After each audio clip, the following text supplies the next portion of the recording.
Si nous avons l'intention d'être des adorateurs de Dieu, alors viendra le jour où nous réaliserons que le connaître comme notre Père et nous savoir ses enfants ne pourra plus nous satisfaire.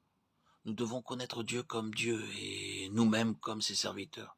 À moins que cette révélation ne nous saisisse, nous ne pourrons pas l'adorer en vérité.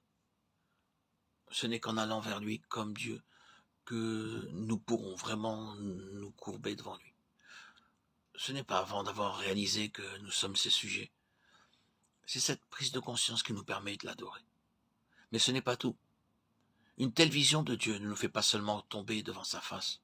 Elle nous conduit à reconnaître ses voies et à les accepter. Les Écritures nous montrent qu'on ne peut connaître Dieu que par révélation.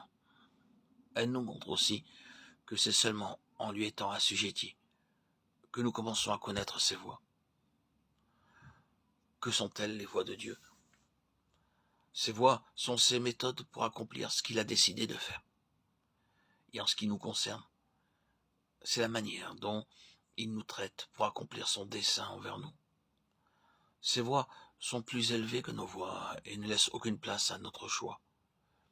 Il agit avec telle personne de telle manière et avec telle autre de telle autre manière, faisant toujours ce qu'il estime être le meilleur. Ces voies sont la méthode qu'il adopte pour accomplir lui-même, pour son bon plaisir, ce qu'il a désiré. L'homme est incapable d'accepter les voies de Dieu tant que Dieu ne lui a pas été dévoilé. C'est là un fait qu'on peut observer chez bien des personnes. L'homme naturel revient toujours avec cette question. Pourquoi Dieu a-t-il aimé Jacob et n'a-t-il pas aimé Ésaü?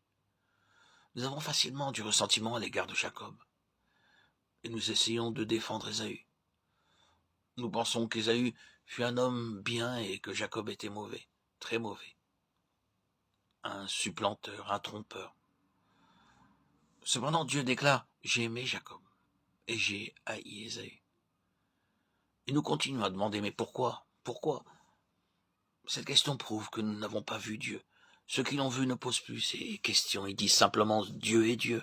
Dieu fait ce qu'il fait parce qu'il est ce qu'il est. » Personne n'est qualifié pour lui dire comment il doit agir. Qui a été son conseiller? Les voies de Dieu sont l'expression de son choix. Elles sont la manifestation de son désir. Ce qu'il a résolu de faire, il le fait de manière à atteindre son but. Ainsi donc, ses œuvres providentielles varient selon le dessein qu'il a en vue pour chaque vie particulière.